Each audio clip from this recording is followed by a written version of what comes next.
Welcome back, everyone. We are now at the last session of the day before the keynote during dinner. I'm sure you will all agree by now that after listening to all the talks we've had today about how important it is to fight corruption, and that corruption is not something to be taken lightly. Now, for this session, we're getting down to something more concrete about how clean governance affects development. And of course, the question will also be about how, to what extent corruption actually stops development. Now, with us today, we have three speakers from three countries, so they will be giving us the experiences of their own countries, I believe. First off, we have Mr. Donald Low. Donald Low is Vice President of the Economic Society of Singapore, and he previously served as the Director of Fiscal Policy in the Singapore Ministry of Finance. That was in 2004-2005, where he oversaw fiscal planning, tax and budget matters, and he led the development of a permanent wage supplement program for lower wage Singaporeans. He was also the Director of the Strategic Policy Office in the Prime Minister's Office in 2006-2007. Our second speaker will be Mr. Nisith Keopanya. Nisith Keopanya is the Director General of the Department of Planning and Cooperation in the Ministry of Home Affairs, Laos, as well as the Program Manager of the National Governance and Public Administration Reform Program. Prior to that, he was the Director General of the Department of Civil Service Management and the Project Manager of the Support to Governance and Public Administration Reform Project. Our last speaker here for the day will be Dato' Paul Loh. For most Malaysians, he would also, of course, be already a well-known name. Dato' Paul Loh is the President of Transparency International Malaysia.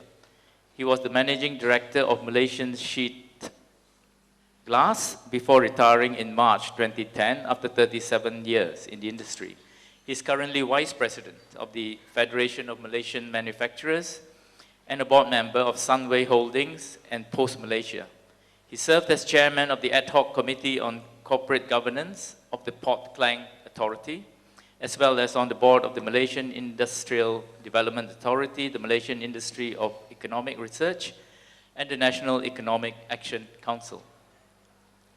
So we'll start with Mr. Donald Low, I think. You can speak wherever you wish.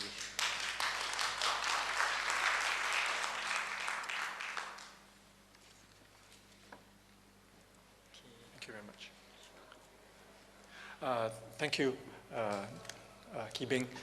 Good afternoon, ladies and gentlemen. First off, let me thank the Penang Institute for the wonderful and gracious hospitality. I was actually born a Malaysian, but I moved to Singapore when I was quite young. But I spent all my school holidays in Penang. So this conference has been a wonderful opportunity to allow me to reacquaint myself with your beautiful city. So thank you very much. I'm going to talk about governance, economic governance in Singapore. And the topic is quite, when it comes to Singapore and governance, Singapore is quite a paradox. If you ask Singaporeans, does Singapore have good governance? You might get quite divergent and even contradictory responses, right? Because on the one hand, Singapore does very well in terms of governance, and particularly economic governance. On all the economic metrics, on growth, on GDP per capita, Singapore has done incredibly well. In 1993, the World Bank described Singapore's experience as one of growth with equity. It was growth that did not just benefit the top, but benefited everyone. So on those metrics, on those social and economic metrics, Singapore offers a good example of what good governance, clean governance means. But on the other hand, if you look at political metrics, and earlier this morning, Dato' Ambiga talked about the repressive instruments that and the repressive laws that are in Malaysia. And Singapore has all of those, right? We still have an Official Secrets Act, we still have an Internal Security Act, we also have a Newspaper and Newspaper Printing and Publications Act. We do not have Freedom of Information Act. We have libel laws that our leaders sometimes use against political opponents, right? So, and there's no surprise that there's so much similarity because we share the same colonial and judicial origins, right? So on those metrics, you can say Singapore doesn't do so well as an exemplar of good governance. So my own conclusion thinking about this is that good governance is a multifaceted concept.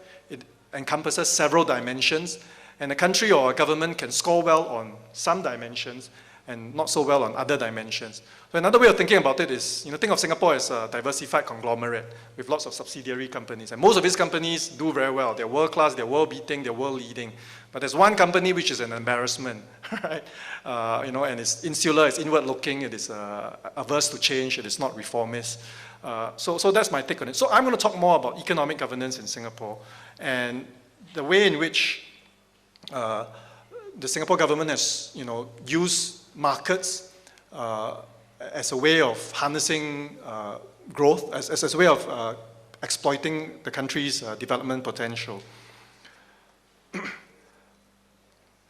In particular, economic governance looks at the relationship between state and markets and the extent to which that relationship promotes or inhibits development.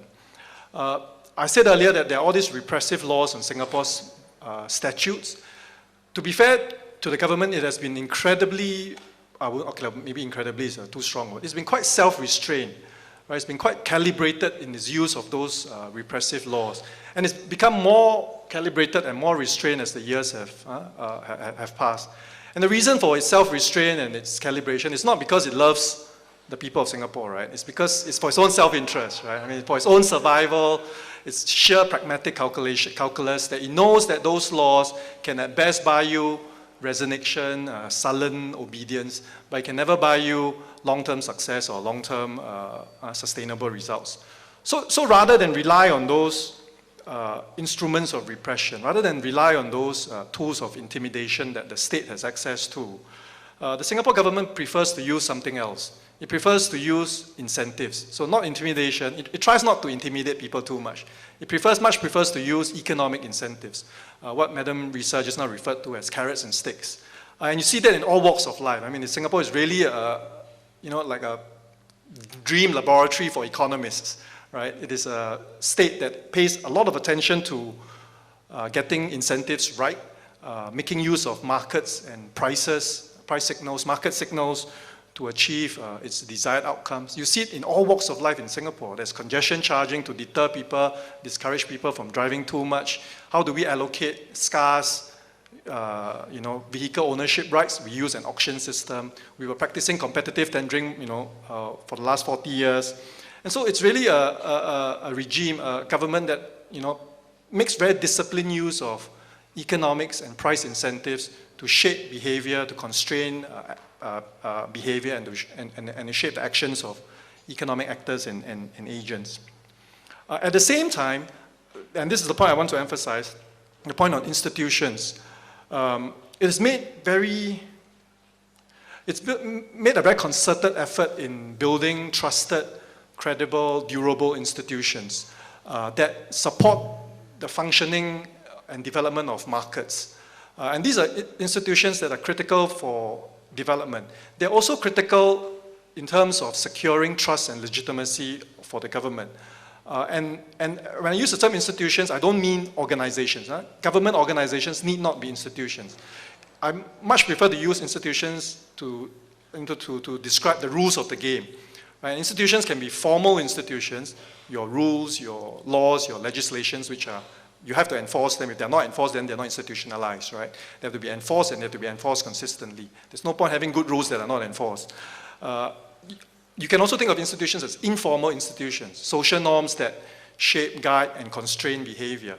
And in Singapore, one of the very important informal institutions is that of incorruptibility.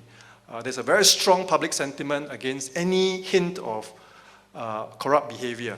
And we are witnessing it right now in Singapore. There are two very senior ex-officials from the Ministry of Home Affairs who have been charged in court for corruption. And Singaporeans are hypersensitive to any perception of corruption or abuse of power. And in the case I was talking about, the two senior Ministry of Home Affairs officials, there wasn't even money involved. It was sex, not money. But Singaporeans are very worked up about that. Any perception or accusation of corruption gets them very excited, right? Maybe it's sex, not corruption, I don't know.